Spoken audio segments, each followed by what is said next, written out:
Welcome to another episode of Solution. If you watched our last video, we tackled step one, a pretty easy peasy step, really just getting to a point of admitting we're addicts or alcoholics or just have a problem really, which brings us to step two, which is?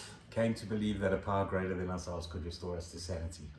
This is Brendon L. I'm Jade H. Zuki's in the picture here somewhere, so our lives might become unmanageable at some point. For now, we're good. Okay, so we came to believe that a power greater than ourselves could restore us to sanity. Yeah. Is that it? That's it. That's the exact wording. Came to believe that. I think it's important to check out what the wording is exactly, because sometimes I've done it. I quote the steps and I get the wording slightly wrong, and it can become a matter of being misconstrued. I think the key point at this stage is that there's already a concern in some people's minds that we're getting into God talk. Yeah, power greater than myself. Yeah, but let's just be clear. It's not even talking about a higher power. It's not even nowhere does it mention God. It's saying a power greater than myself. Yet, it doesn't mention God yet. Yes, I know. That's coming. I'm just at this stage, what I'm trying to get at is there's no need or point to fret over that yet or get yourself in the spin, because that's not what it's asking of us.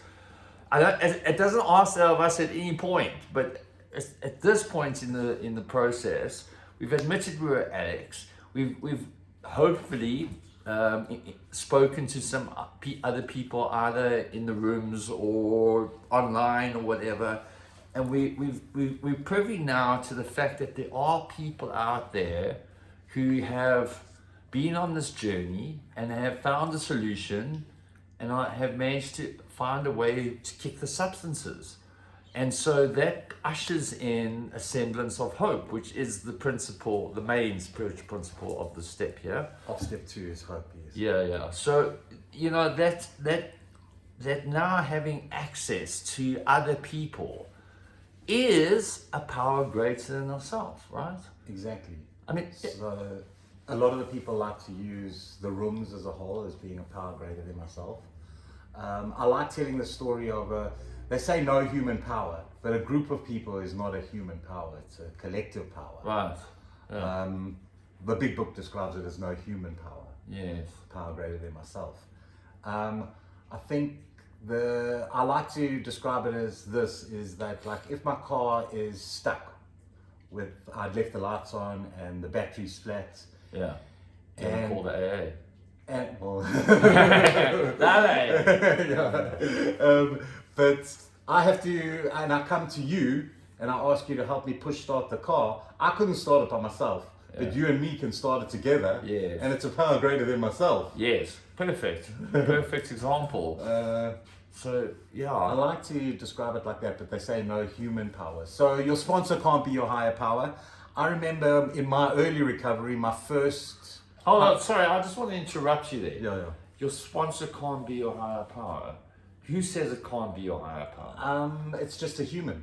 The book will say it can't be your higher power. But then that's also, it's up to you. I like what you're saying. Yeah. It's definitely a personal thing. Yes. Who your higher power, what your higher power.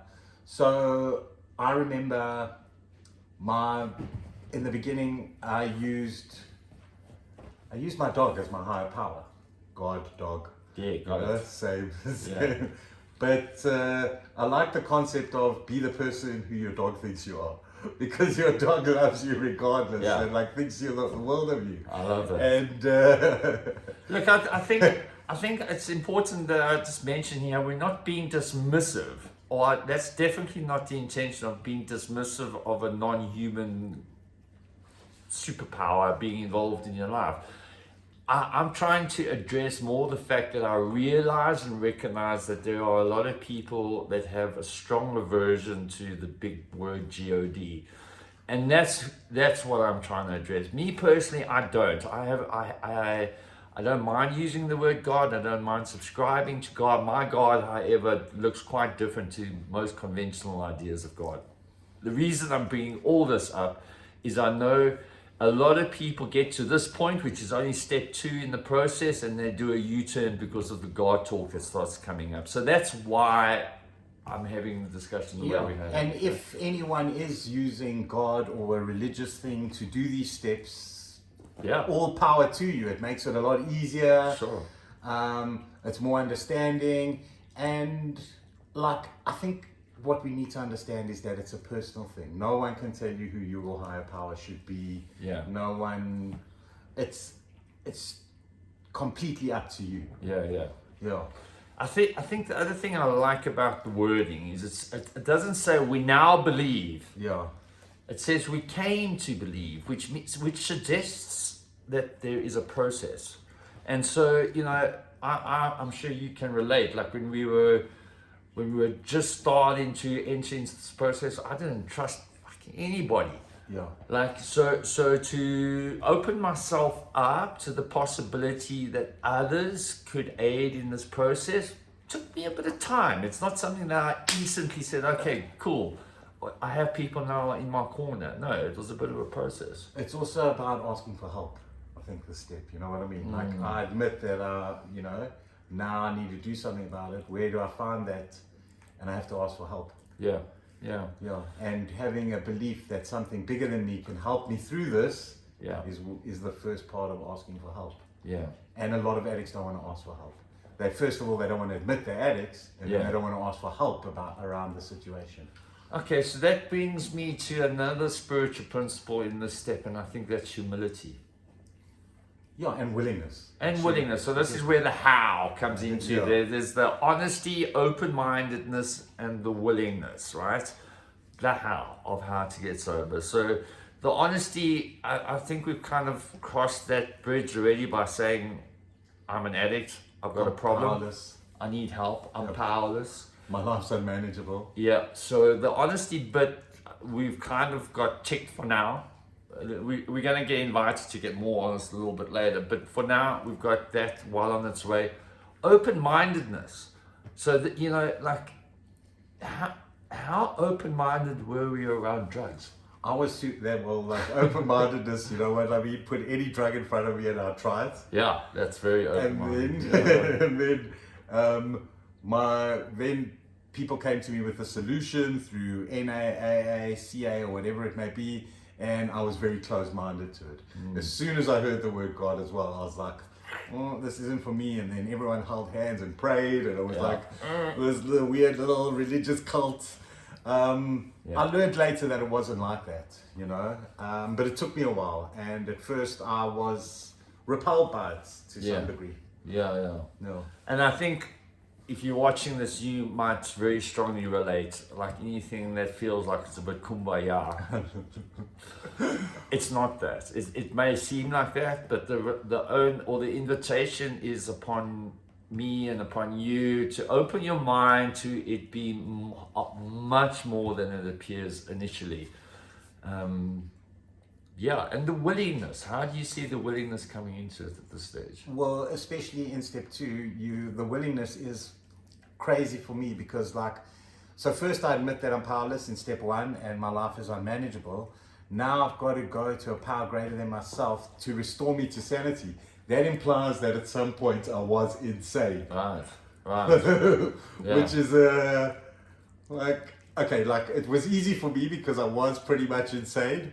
But some people don't feel like they're insane. You know what I mean? It's like... Let's unpack that for a second, right? Yeah. So, I mean, typically, I think our ideas around insanity is largely presented to us via Hollywood, right? Or movies and TVs. And so we think of insane as people who actually belong in an asylum in a straitjacket, and you know that's our ideas around. I was close to there. I pretty much was. Well, it wasn't that long ago, like in the last century, where people who behaved in the fashion that we did, I think, pretty much were sent to asylums with the key thrown away, or like given a frontal lobotomy. Thank God, we have the 12 steps today. Yeah, I mean, let's just like think about our behavior a little bit. I mean, the examples are endless, right? You mentioned now about willing to take the drugs that we got from, like, How often, if ever, did you know what it is you was putting in your No. veins or sticking up your nose or? Hardly ever. It could have been rat poison, and I still would have. I've got a funny story about that, but we'll get to that later. Yeah. Never mind, it's some guy that we don't know from a bar of soap. We trust he's selling us the legit stuff, and we happily put this stuff in our bodies. Like, it's nuts. Shoot it up. Yeah. Like, I didn't know what I was getting. I didn't have like a little drug test to test the quality of my drugs. No, I didn't either. And I just used them, trusting what? Power greater than myself. I think that's pretty insane. Let's just rein it in a little bit to like, how many times did you drive your car inebriated? I would be lying if I said never, and I did it a lot. Cheapest, dude. I mean, I remember like seeing cross-eyed and the road's going that way and the road's going that way. It's the same road, but actually just trying to aim somewhere in the middle and hope that I'm okay. You know? But not only that, going to like seriously dangerous places to score drugs. Yeah. Having crashed cars, being sent to prison, all these things were insane, and yet I still continue to use. So that brings to the Einstein theory of like insanity is doing the same thing over and over again, expecting a different result. Yeah. I see it a different way today, thanks to Adam T, who does great shares on YouTube. He says that insanity is doing the same thing over and over again, knowing the result, but doing it anyway. Yeah. So what would happen with me is like, generally I'd end up in a prison cell when I used, majority of the time. And I still continue to use. I'd lost everything. I'd lost my family. I'd lost anyone who ever cared about me. I'd burned every bridge with anyone who ever cared about me just so I could continue to use. You know, there was a time at the end of my using where I was basically living on the street. I could have come to my family at any point and said, listen, I've got a problem, please help me. And they would have helped me. But I chose to rather be living in a squat, shooting up every day because no one would bother me if I was doing when I was there. Yeah. And that's insanity. It is insanity. Yeah. Knowing I could get the help and doing nothing to get it. I mean, dude, like if you had been, if somebody had told you that you would be where you are today, like 8-9 years later on, would you have, when you started this whole process, believed it? Not a chance. Not a chance. I remember in meetings when people said they were 10 years clean or whatever, I'd be like sitting in the back of the room going, bullshit. Or they weren't real drug addicts. Yeah. Until I heard stories, like I said last week, that made my story look like a theme park ride. Look, and I mean, I think it's important to just mention that the fundamental change from being inactive to now is not simply a matter of I used to use and now I don't.